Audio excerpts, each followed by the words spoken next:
En Europa somos muy malos. Muy malos al LoL. Yo no pensé que íbamos a ser tan malos, ¿eh?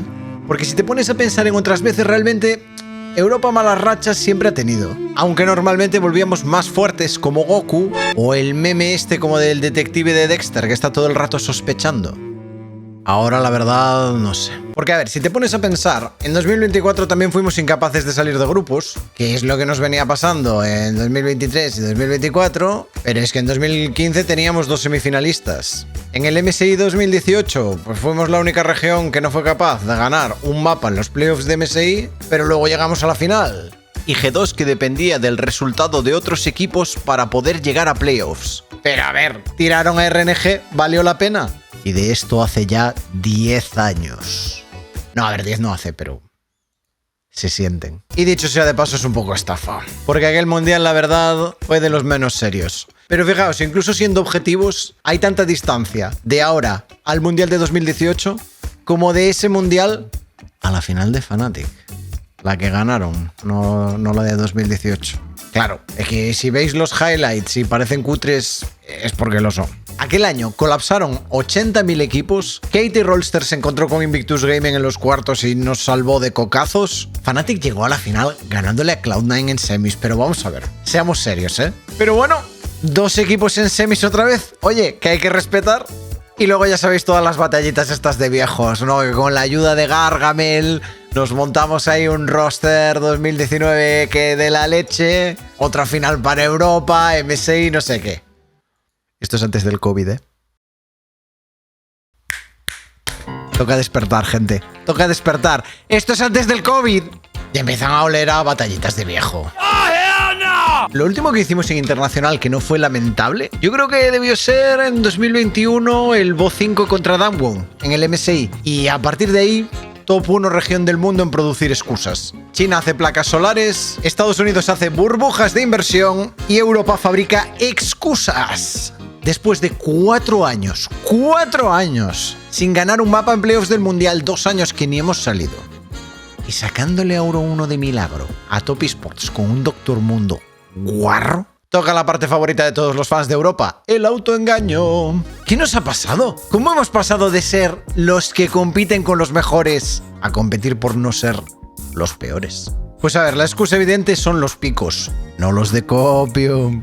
Los picos de forma. En el LoL estar en tu mejor forma a la hora de la verdad lo es todo. Y si no, mirad a Faker, que empieza todos los inviernos que parece que le da pereza jugar, pero cuando llega la hora del mundial, todo Dios empieza a sudar frío contra este tío. Y que bufen a Orianna y Ryze antes de cada mundial, pues un poquito le ayuda. Si lo pensáis, a finales de 2018, que es cuando empezó la edad dorada de Europa, se notaba bastante. Fnatic era el equipo número 1 y tenía la mayoría de sus jugadores en plena forma. Caps como joven promesa a la altura de los mejores mid del mundo. La botlane que podía ganarle un 2-2 a cualquiera. Y el metajuego perfecto para Broxah, con una jungla que favorecía mucho el ganqueo frecuente y campeones que reventaban las peleas como Lee Sin, Xin Zhao y Olaf.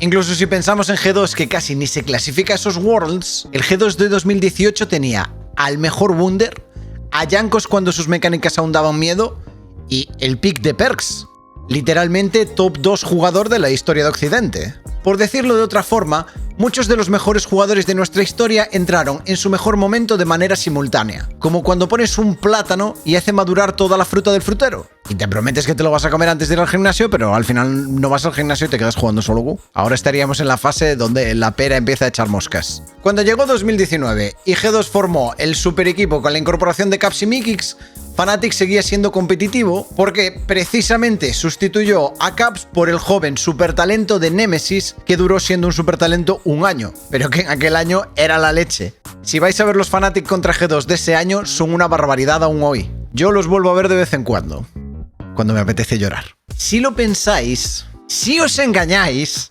desde hace bastantes años es muy raro que consigamos enviar a todos nuestros jugadores buenos al Mundial. Y cuando lo hacemos, suelen estar bastante dispersos. Muchos de ellos ni siquiera están al nivel que tenían antes. Europa tiene muchísimo menos talento que Corea y bastante menos talento que China. Para hacer algo cuando nos clasificamos a eventos internacionales es importantísimo que todos nuestros mejores jugadores estén juntitos, que nuestros mejores equipos tengan a todos los jugadores buenos. Pensad, por ejemplo, en 2015 con el Fnatic invicto, pero es que luego te ibas a Origen y tenías a Soaz, a Peke, a Mizi, a Sven en Prime. El Mad Lions, que casi le gana a Dangwon, tenía a El Joya, cuando era full jugador joven de reventar el early game, a Humanoid en pick y a Carcillo diría que en pick también. Los tres siguen siendo muy buenos, pero ahora cada uno está a su bola. No es lo mismo.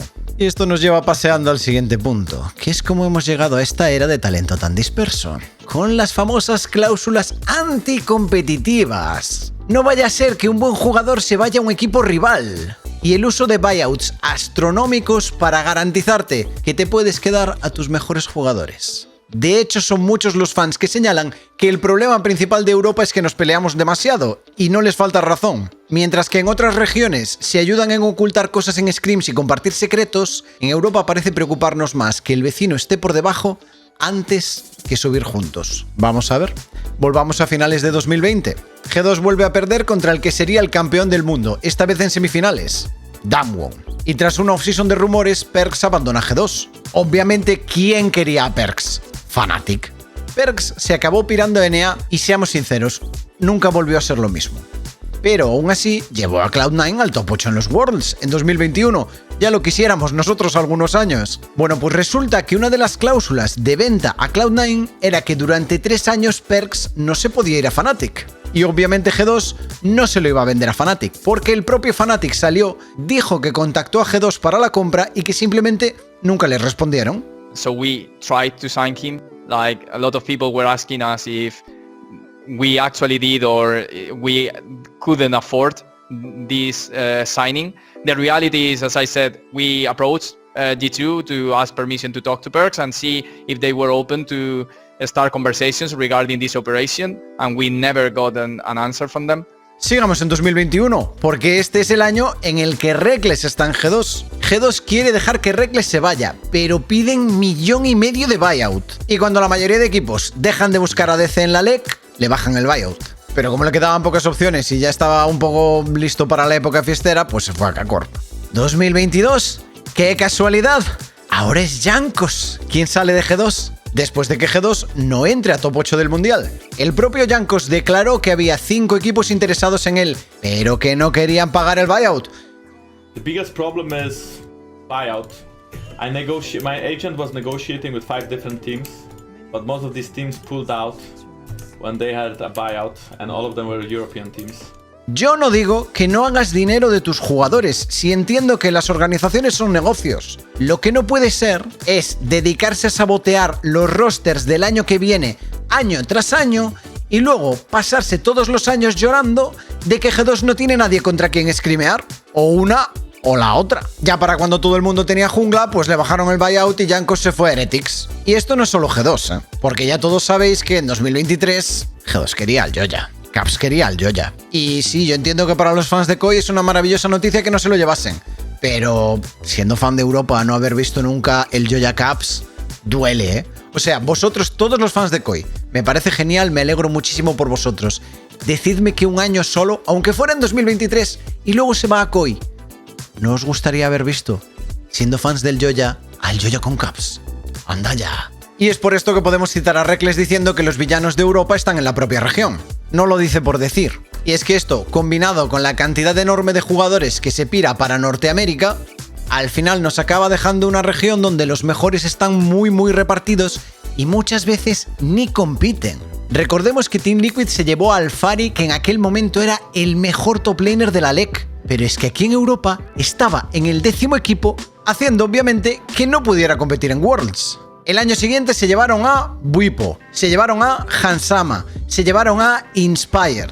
Pensado un poco en las apariciones en el Mundial de los últimos años y cuántos mundiales se han perdido estos 3 jugadores combinados, porque, bueno, pues porque sinceramente no lo sé, pero no pueden ser muchas. Es que me puse a revisar la Wikipedia, tío, pero es un lío. Incluso, a ver, si nos ponemos a hablar de gente, de mega talentos que estaban desaprovechados, ¿cuántos décimos puestos tiene Upset?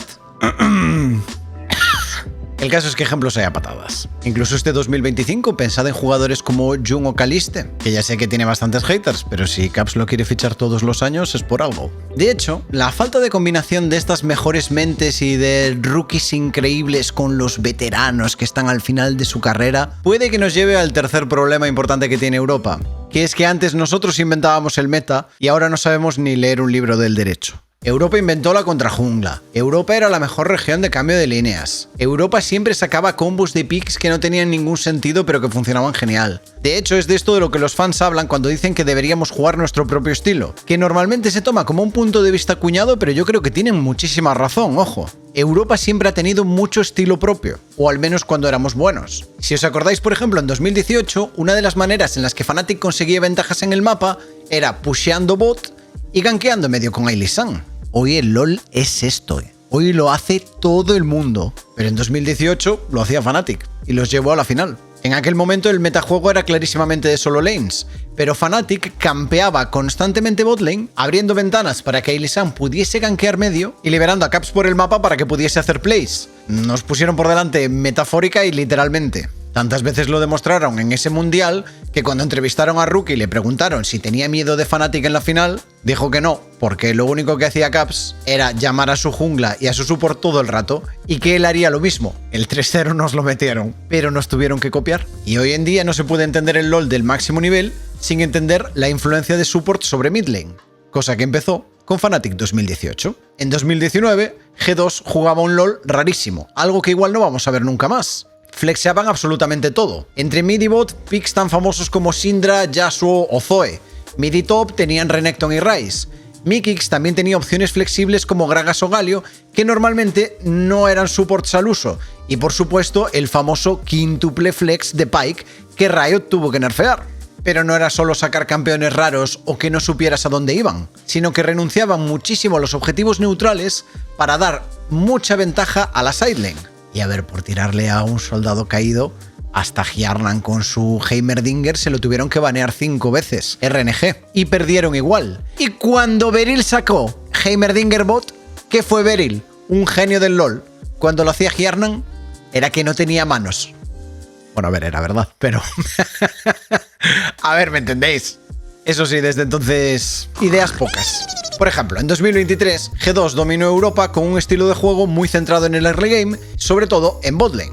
Jugaban lo básico del meta como Kai'Sa y Jinx, pero también muchísimo Draven, Varus y Kalista. ¿Os acordáis de ver siempre el Draven baneado? Llegaron a los mundiales y le ganaron la primera partida a Damwon con Draven, y Draven fue permaban, y Kalista también, y nos fuimos a casa.